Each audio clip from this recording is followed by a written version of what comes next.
पाकिस्तान एक बार फिर आईएमएफ से $3 बिलियन का कर्जा लेने में कामयाब हो चुका है।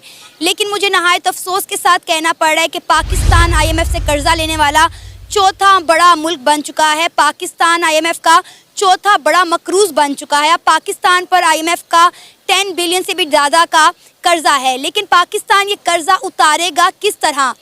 कहा जा रहा है कि अब पाकिस्तान और पाकिस्तान के असासे बिकना शुरू हो जाएंगे, क्योंकि आईएमएफ ने बड़ी ही सख्त शराइत पर पाकिस्तान को ये कर्जा दिया है। पाकिस्तान करीब 8, 9, 10 महीने से इसका वेट कर रहा था और हर समय मैं यही कह रहा था, आप मेरे पुराने वीडियोस देखिए, मैंने यही बोला है कि इनको लोन मिलेगा और इनको जरूर मिलेगा, लेकिन तब जब ये नाक से अपनी लकीरें खींच चुके होंगे और नाक से सारी लकीरें खिंचवाई, पूरी गजल लिखवाई इनसे, पूरी गजल लिखवाई इनसे, पूरी नज्म लिखाई, नाक से लकीरें खींच खींच के पूरी, अब जाके इनको लोन मिला है जुलाई से, यानी इस महीने आज 1 तारीख है और जुलाई से इसका वितरण शुरू हो रहा है। पहले आई थिंक $1.25 अरब मिलेगा, धीरे धीरे बाकी मिलेगा इनको। ये over a period of months मिलेगा, ऐसा नहीं कि एक शॉट में कोई आके इनको बोलेगा ये लो 3 अरब। इतने भी लकी नहीं है पाकिस्तानी, लेकिन इनको लोन मिल गया है। और IMF की तरफ से जो है कहा गया है कि जी $3 बिलियन जो है वो मिल जाएंगे और बता किस्तों में मिलेंगे। जाहिर है एकदम से तो नहीं, वो इतना सारा पैसा हमें देंगे जिसकी हमें आदत नहीं, लेकिन ये कि कुछ हो पाएगा या ये पैसा भी पहले की तरह आएगा और उसके बाद इधर उधर जो होते हैं खर्चे वो कर आके कहानी खत्म हो जाएगी।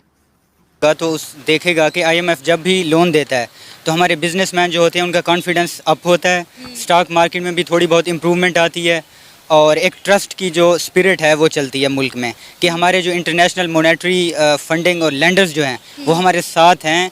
मतलब मुश्किल हालात में छोड़ा नहीं है उन लोगों ने, ठीक है। तो शॉर्ट टर्म के लिए तो ठीक है, अगर लॉन्ग टर्म के लिए देखा जाए तो पाकिस्तान 4थे नंबर पे आ गया माशाल्लाह। तो पाकिस्तानियों को मुबारक हो कि कर्जा मांगने में हम 4थे नंबर पे आ गए हैं। अब हम ऑफिशियली अगर भिखारी कंट्री सर्च करें गूगल पे तो पाकिस्तान ही आएगा, मुझे यही लगता है।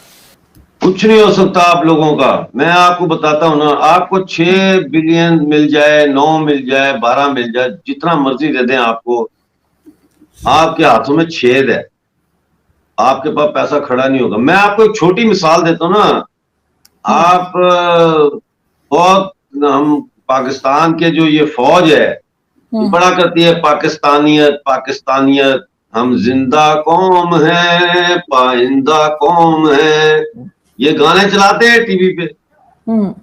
मैं कहता हूं ये आप मुर्दा कौम है। पूछो कैसे जी? कैसे? बकरा ईद पे, ये जो ईद उल अज़हा है, 376 बिलियन रुपीस की आपने कुर्बानियां दी हैं। 376 अरब रुपया आपने बकरे काटने पे और गाय भैंस काटने पे लगा दिया है। तो क्या जिंदा कौम है?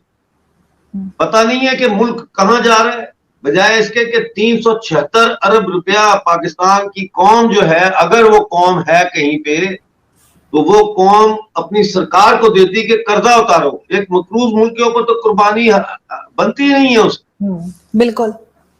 कर्जा चढ़ा हुआ है मुल्क पे, हज करने जा रहे हैं, कर्जा चढ़ा हुआ उम्रा करने जा रहे हैं।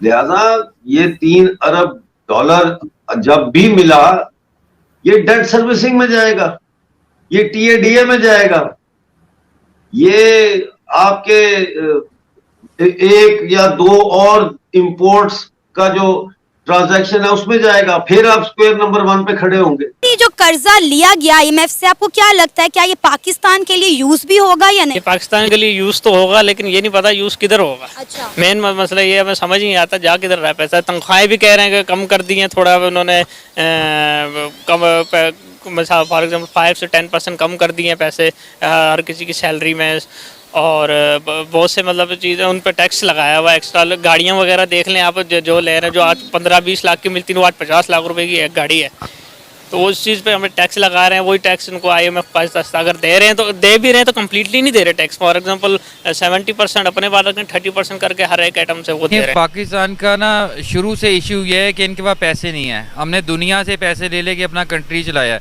अब देखें, हम बैंकर हैं, हम किसी को पैसे देते हैं तो उसने वापस भी करने होते हैं और उसके ऊपर इंटरेस्ट भी होता है। IMF हमें जितना लोन देता है उतना ही, उससे डबल इंटरेस्ट हम उसको, सिर्फ और सिर्फ प्रिंसिपल वही है हमारा स्टैंड। हम हर साल पूरी कौम मेहनत करती है, 12 महीने हम पैसे कमाते हैं, अमीर हो गरीब हो कोई भी रिलेटेड अफसर हो कोई भी बंदा है वो पैसे कमाता है, गवर्नमेंट को टैक्स पे करता है, 12वें महीने में हम जाके IMF को उसकी इंस्टॉलमेंट पे करते हैं जो सिर्फ और सिर्फ इंटरेस्ट होता है, नॉट अ प्रिंसिपल वहीं स्टैंड है। और गवर्नमेंट क्या करती है, गवर्नमेंट जनवरी में जाके दोबारा वापस ले आती है। तो यार कर्ज कैसे ख़त्म होगा? ये इन्होंने 70 साल में ऐसा सर्कल बनाया हुआ है कर्ज का कि वो कर्ज बस अवाम उतारी जाए और गवर्नमेंट जाके ले ही जाए, अवाम उतारी जाए गवर्नमेंट जाके यही ले जाए। तो हम कर्ज से बाहर अभी नहीं आ सकते, कंट्री इतना स्टैंड है ही नहीं कि हम कर्ज से बाहर आ सकते। लेकिन IMF ने पैसे दिए हैं वो हमारे लिए थोड़ा बेस्ट भी है। पैसे नहीं होंगे तो कंट्री डिफ़ॉल्ट हो जाएगा, सारी बड़ी कंपनीज भाग जाएंगी कि यार पैसे हैं नहीं, बैंक्स बंद हो जाएंगे, ईच एंड एवरीथिंग क्लोज हो जाएगा। गवर्नमेंट ने ये अच्छा किया कि पैसे वहाँ से ले आई है, अब अपनी आवाम पे लगाए और आवाम से लेके उनको वापस करे सही टाइम पे। 376 बिलियन, आई वाज शॉक्ड।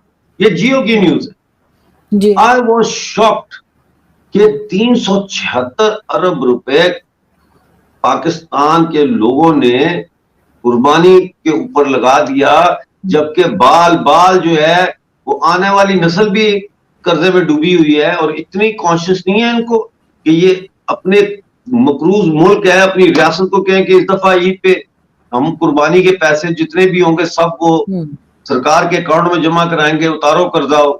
तो हमारे बिजनेसमैन जो होते हैं उनका कॉन्फिडेंस अप होता है, स्टॉक मार्केट में भी थोड़ी बहुत इम्प्रूवमेंट आती है और एक ट्रस्ट की जो स्पिरिट है वो चलती है मुल्क में कि हमारे जो इंटरनेशनल मॉनेटरी फंडिंग और लेंडर्स जो हैं वो हमारे साथ हैं। मतलब मुश्किल हालात में छोड़ा नहीं है उन लोगों ने, ठीक है। तो शॉर्ट टर्म के लिए तो ठीक है, अगर लॉन्ग टर्म के लिए देखा जाए तो पाकिस्तान चौथे नंबर पे आ गया। माशाल्लाह। तो पाकिस्तानियों को मुबारक हो कि कर्जा मांगने में हम चौथे नंबर पे आ गए हैं। अब हम ऑफिशियली अगर भिखारी कंट्री सर्च करें गूगल पे तो पाकिस्तान ही आएगा, मुझे यही लगता है।